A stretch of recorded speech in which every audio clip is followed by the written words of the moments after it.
This video is inspired by Sister Shivani's teachings about food. What do Brahmakumaris eat? What is so unique about the way they prepare food at the center and how they eat? Is there something that we can learn and adopt for ourselves and our homes? Let's find out.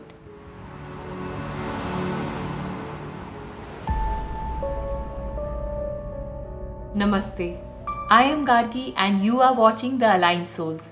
Please subscribe to the channel for more videos on building a healthy mind, body and soul. We will cover this topic in 3 sections: preparing the food, what to eat and things to consider while you eat.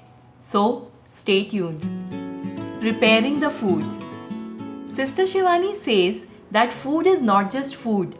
It absorbs energy.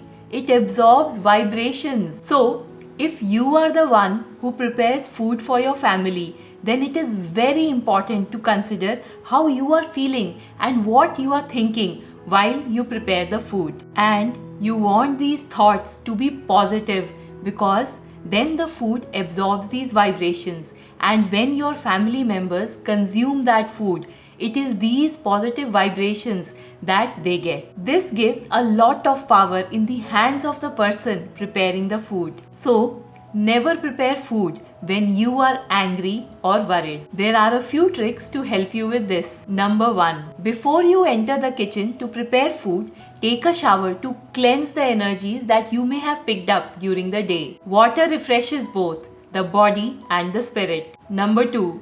Then turn on some gentle music in the kitchen. Set the intention to make your meal preparation time a quiet, meditative process. Stay present and enjoy the silence as you prepare the food. Number 3. This next one is my personal favorite. It works really well for me, no matter how stressed I am. With this simple act, I just feel so calm and grounded. It's like a quick 2-minute meditation before I begin to cook. I take a few moments of silence as I enter the kitchen. I invite God into the kitchen with me to add the pure energy of spiritual love into the food that I'm going to prepare. It's like the God is right here with me as I prepare the food. As you cook, imagine a divine, pure, loving light above you. Visualize that light as it pours over your mind and heart as well as the food. Hold this vision as you prepare your meal. Number 4. Suppose someone in your house is not keeping well. Be very calm and positive while preparing the food. Constantly repeat in your head, this food is blessed with abundant health. Each one who consumes this food is healthy. It works like magic. Trust me on this one. You have to try it to believe it. You can use this concept for anything specific. For instance, if there is a lot of tension in the air or some arguments have happened, take this time to add calm and peace into your food with the power of your thoughts and the power of divine light that you have invited in your kitchen. Number 5. Another important point. In case you have a cook who prepares food at home, do make sure that they are in a calm and happy state of mind while preparing the food. If we scold them or argue with them while they are preparing the food, the negative vibrations will affect everyone who consumes the food. According to Sister Shivani, this gives a lot of power in the hands of the person preparing the food. And we don't want food that is full of anger, stress and negativity. In fact, we may train the cook on the rituals we discussed in the previous points. This will help a lot.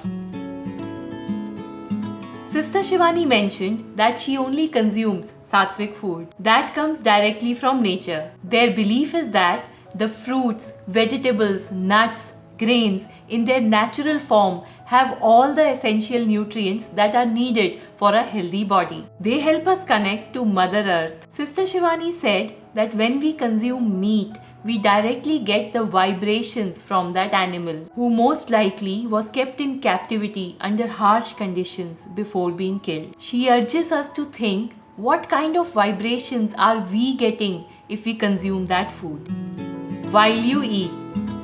As a kid, I used to see my grandfather offering prayers before his meals. He would sit peacefully, say a small prayer, and then touch the plate to his forehead. It was so amusing to watch him do all this before every meal. He also made sure that we offered prayers before our meal. He used to say that we should have a feeling of gratitude before putting the first morsel in our mouth. We all have our own unique ways. At Brahma Kumaris, they advocate the art of conscious eating. What does that mean?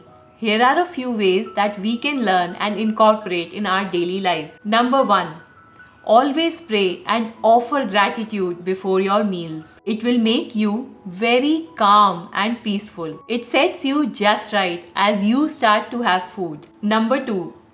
Don't just eat to fill your tummy, but savor the food as an offering to your soul. Remember that this food that you are eating will make or break your mind and body. So eat it with a lot of love. While you eat, simply eat and be fully present. Please avoid any sort of distractions while having food.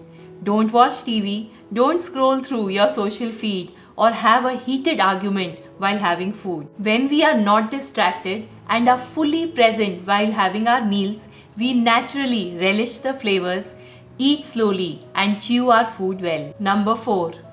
With each bite that you take, imagine that you are filling that food with divine healing light. As you swallow, visualize that light pouring into every cell of your body, healing the body and bringing it into balance and harmony. Thanks a lot for watching. If you like this video, you may also want to watch this video where we discuss the 8 secrets of the blue zones for a long, happy and healthy life. And please don't forget to subscribe to the channel for more videos on building a healthy mind, body and soul.